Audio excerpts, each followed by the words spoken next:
reka nongere mbahe kaze inshuti bakunze bacu mudukurikiye ku Ibendera TV. uyu munsi ni kuwa kabiri tariki 22 z'ukwezi kwa 9 23 sori z'ukwezi kwa 9 muri uyu mwaka wa 2025.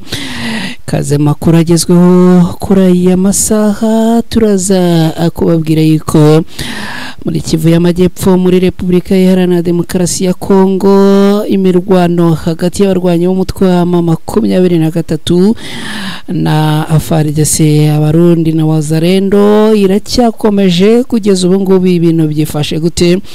Turaza kurebera hamwe uko bimeze nyuma yuko makuru ya mu gitondo twabwiraga ko imirwano yaramukiye ku musozi wa Kagogo. Ibi uraza kubisobanukirwa. Turaza kandi kubabwira ko muri teritwari ya Rucuru muri Kivu y'Amajyaruguru FARDC n'abarwanyi ba Wazalendo ubundi bongeye kuramukira mu mirwano ku misozi ya Tongo na Bishusha. kugeza ubu byifashe gute nabyo uraza kumenya uko byifashe magingo yangaya.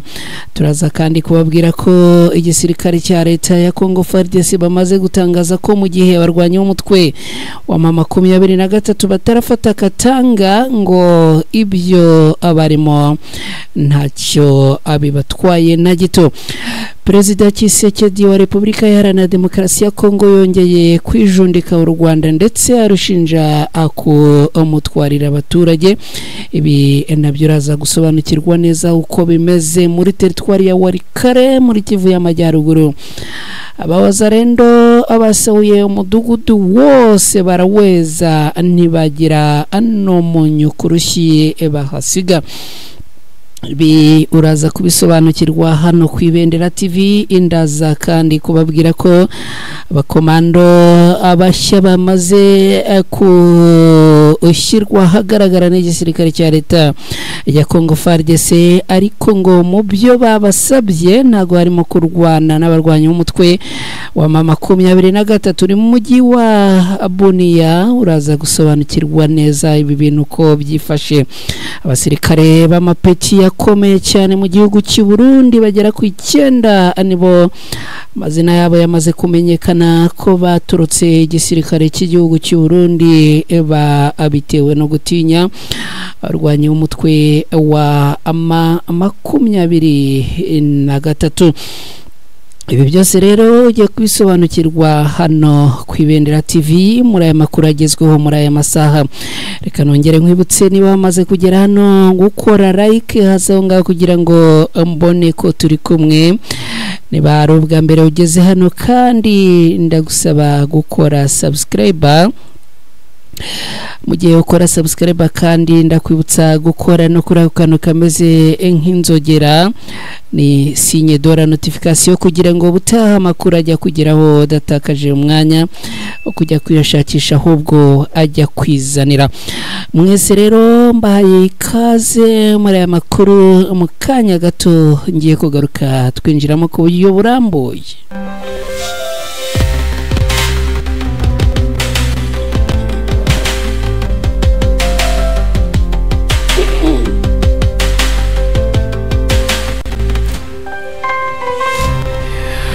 Yes, nongeye kubaha ikaze mwese aho muherereye. nizere ko meze neza, nizere ko muguwe neza.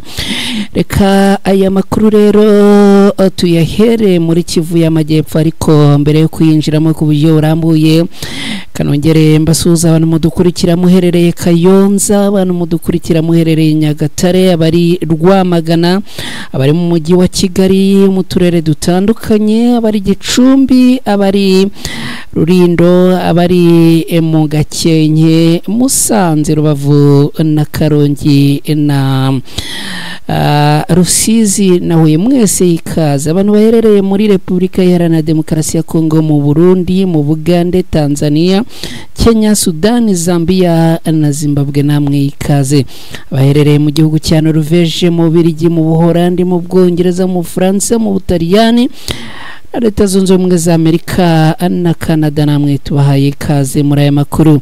Muri Kivu y'Amajyepfo muri Repubulika Iharanira Demokarasi ya Kongo by'umwihariko mu mujyi wa Uvira, imirwano irakomeje kandi irakomeye mu misozi ya Runingo na Kagogo. Aha rero imirwano yongeye kuharamukira hagati y'abarwanyi b'umutwe wa M23 igisirikare cya leta ya Kongo FARDC, abarundi n'abazarendo. Bakaba rero ari ibitero byagabwe n'igisirikare cya leta ya Kongo FARDC mu gace ka Runingo na Kagogo ni muri teritwari ya Uvira, aho ingabo za FARDC zifatanyije n'abasirikare b'abarundi ndetse n'abarwanyi ba wazarendo bongeye kugaba ibitero ku barwanyi b'umutwe wa M23. Amakuru rero agezweho kuri aya masaha aravuga yuko ngo kuva ku isaha y'isa 10 za mu gitondo yimirwano n'ubundi nibwo yatangiye. Nyuma rero akaba ari imirwano yatangijwe n'igisirikare cya leta ya Kongo FARDC bahangana n'abarwanyi b'umutwe wa M23. Kugeza ubu rero tuvugana amakuru avuga yuko ngo iyi mirwano yikomeje, gusa ariko ngo yamaze gucogora.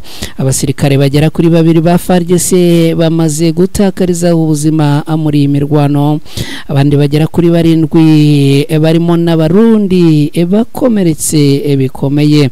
Ni mu gihe ku ruhande rw'abarwanyi b'umutwe wa M23 naho bimaze kumenyekana ko abagera kuri 3 bose bakomerekeye muri iyi mirwano. Ari umuturage witwa Safari JMV n'uwo mu karere no mu gace ka Kagogo avugana na Ibendera TV yagize ati n'amasasu yatangiye mu rukerera rwo kuri uyu munsi. Kaba agira ati rero bamwe mu baturage bahunze ari benshi, hanyuma abahungira ku musozi wa Kavimvira. Agira ati ubu turi mu bwoba bwinshi kuko ntituzi niba amasasu ari bukomeze na nijoro cyangwa niba na nijoro turi buhunge tukarara mu mashyamba. Kugeza ubu abandi baturage ngo abahungiye hafi y'umupaka, ibintu bivuga yuko ngo mu gihe byaramuka bikomeye bahita abahungira mu gihugu cy'u Burundi. Kugeza ubu ubuyobozi bwaha muri Uvira ukaba ngo burimo guhumuriza abaturage, nubwo gusa ibigaragara byo ngo umutekano ukomeje kugenda ubamo ubwoba bwinshi aha muri uyu mujyi wa Uvira. Reka twerekeze muri teritwari ya Rucuru tubabwire ko igisirikare cya leta ya Kongo FARDC, abarwanyi b'igisirikare cy'u Burundi n'abazarendo abongeye guhanganira n'abarwanyi b'intare za Sarambwe ku misozi ya Tongo na Bishusha. Kuri iyi misozi ya Tongo na Bishusha ni mu karere ka Rutsiro ka Rucuru haraye kandi hirirwa imirwano ikomeye hagati y'ingabo za leta ya Kongo FARDC zifatanyije n'abarwanyi ba wazarendo bagabye ibitero ku barwanyi b'umutwe wa M23. Abaturage bavuga yuko ngo ibi bitero byasembuwe n'abarwanyi bo ku ruhande rwa leta ya Kongo, akaba rero ngo aribo basembuye intare za Sarambwe.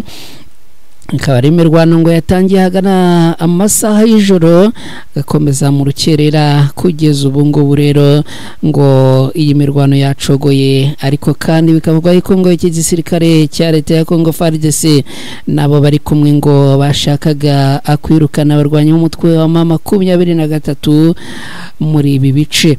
Kugeza ubu rero abarwanyi b'umutwe wa M23 bakaba ngo bakoresheje ibikoresho biremereye bya gisirikare, biza kurangira rero ngo aba barwana ku ruhande rwa leta ya Kongo abasubiye inyuma. Umwe mu bayobozi b'inzego zibanze muri ibi bice avuga yuko ngo FARDC na wazarendo abakomeretse, aho ngo abasirikare bagera ku 9 bose bakomerekeye muri aya masasu, mu gihe ku ruhande rw'abarwanyi umutwe wa M23 naho bivugwa yuko ngo hakomeretse abagera kuri 2. makuru kandi akavuga yuko ngo hari n'abapfuye nubwo kugeza ubu imibare yabo itari yamenyekana.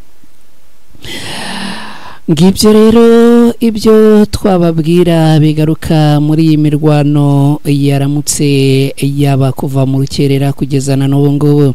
Reka rero tubabwire ko igisirikare cya leta ya Congo FARDC bamaze gutangaza ko mu gihe abarwanyi b'umutwe wa M23 batarafata Katanga ngo igihugu n'ubundi iki kimeze nk'uko cyari kimeze. Bikaba byatangajwe na General Edi Kapendi. Uyu ni muntu ki?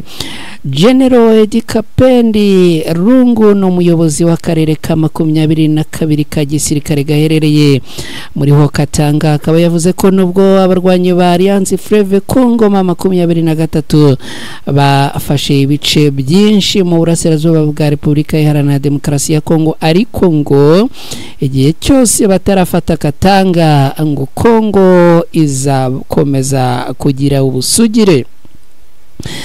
Aya magambo akaba yatangajwe n'uyu mujenerali, ariko aranengwa cyane kubera ko ngo abarwanyi ba AFC M23 ngo bigaruriye imijyi minini yo mu burasirazuba harimo Goma na Bukavu kuva muri Gashyantare muri uyu mwaka turimo 2025.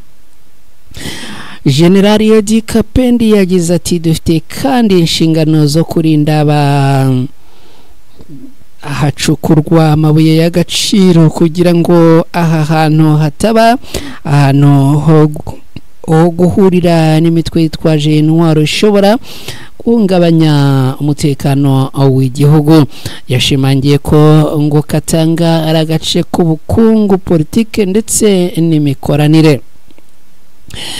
Agira ati mfite inshingano zo gukumira uburyo bwari bwo bwose bwo gusahura no kugaba ibitero muri Katanga. Nta umutwe witwaje intwaro ugomba kugera hano kubera ko ngo ubutaka bwabo burarinzwe cyane. Agira ati igihugu cyacu kiri mu ntambara kandi akarere gafite ingamba. Katanga rero ni ahantu kwitwararika no kwitondera, atazagira aho hatinyuka kubera yuko ibyo yahurira nabyo aha muri Katanga ngo byaba ari bikomeye cyane. Agira ati rero iterabwoba ryose rituruka iburasirazuba riratubangamiye ariko riguma iyo ngiyo, ariko hatazagira utinyuka kugera hano. Hanyuma rero reka atubabwire yuko mu gihe uyu nguyu yavuga yuko mu gihe abarwanyi bo ku ruhande rwa M23 batari bafata Katanga ngo Congo izakomeza kugira ubusugire, ku ruhande rw'abarwanyi b'umutwe wa M23 bo bakomeje kugenda bisuganya ndetse bakora n'ibikorwa twarabibabwiye mu nama yabahuje ku munsi w'ejo mu mujyi wa Goma. Ibi byose nibigaragaza ko abarwanyi b'umutwe wa M23 bo abakomeje ibyo gutera imbere ku rugamba. Hanyuma areka atukiri muri aya makuru mbabwire ko Tshisekedi yongeye kwijundika no gushinja u Rwanda.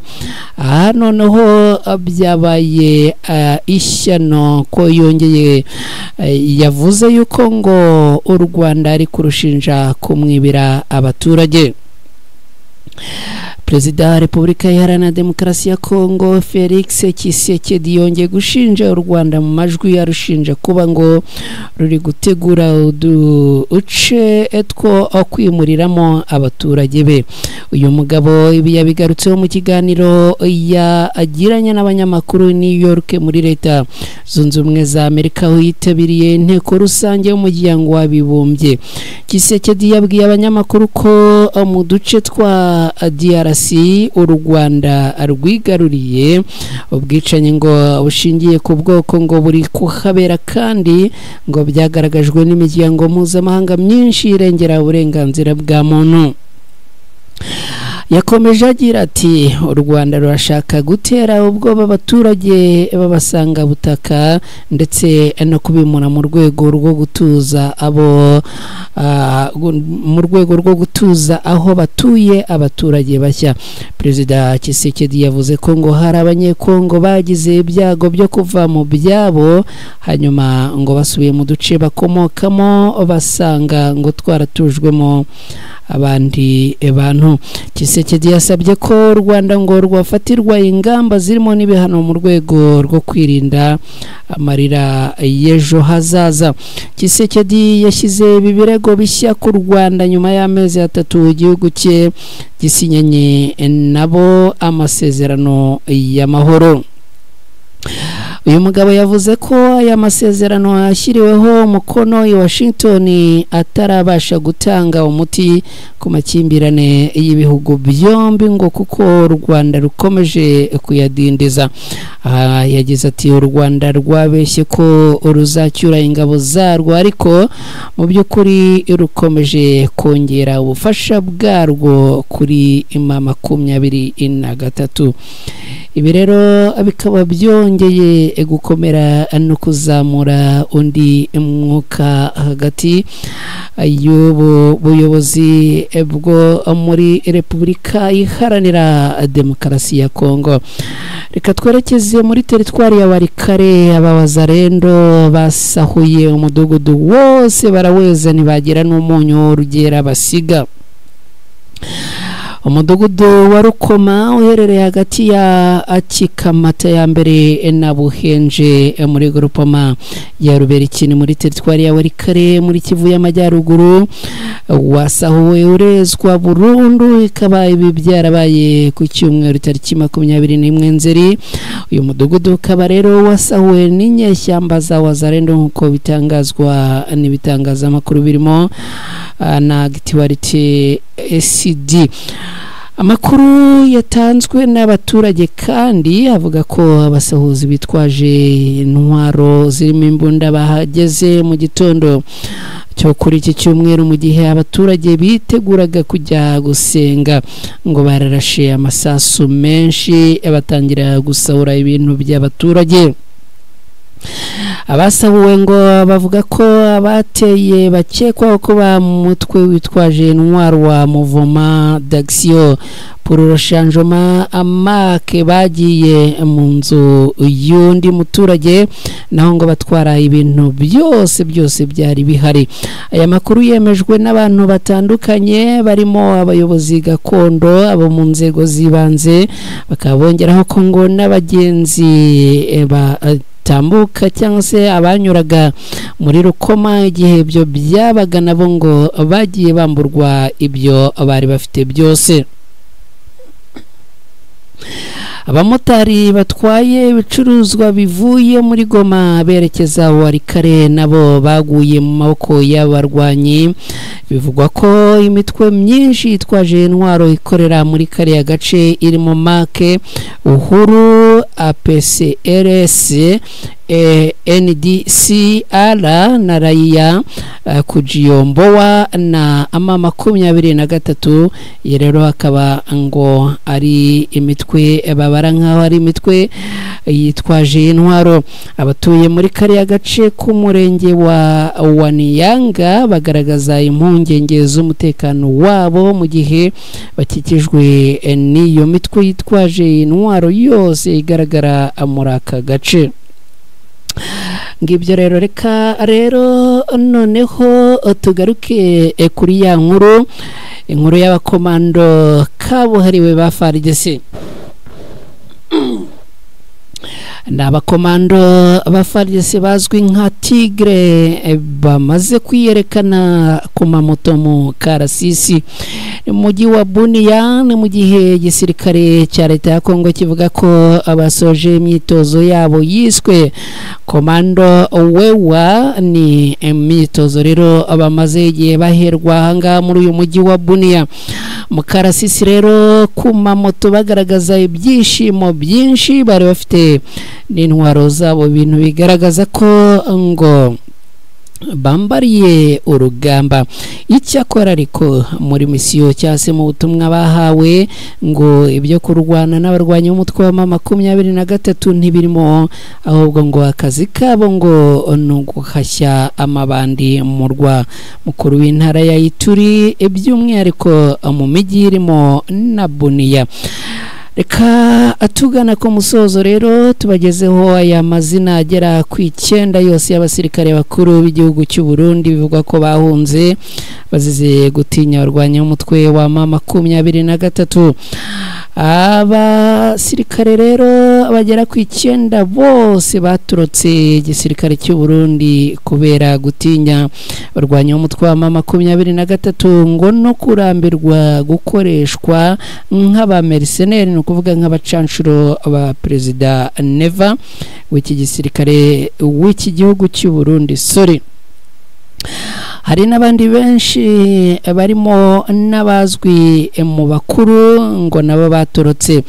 Hanyuma rero reka tubabwire ko bamwe mu bagaragaye barimo witwa Colonel Nizigiyimana Pierre Claver, hakaba witwa Lieutenant Colonel Barikore Alex, hakaba witwa Lieutenant Colonel Nindereye Angelas, hakaza Lieutenant Colonel Nkurunziza Willy, hakaba Lieutenant Colonel Habarugira Diodone, hakaza Lieutenant Colonel Ndikumagenge Apolline, hakaza Lieutenant Colonel Nahimana Dafroze, hakaza Lieutenant Colonel Ndayishimiye Jean Baptiste, hagaheruka Lieutenant Colonel Hatungimana Philibert cyase Philibert.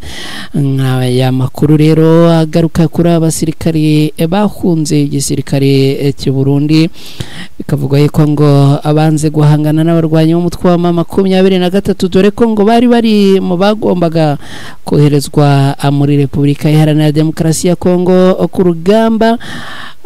Abasirikare b'u Burundi bakomeje guhanganiramo n'abarwanyi b'umutwe wa M23.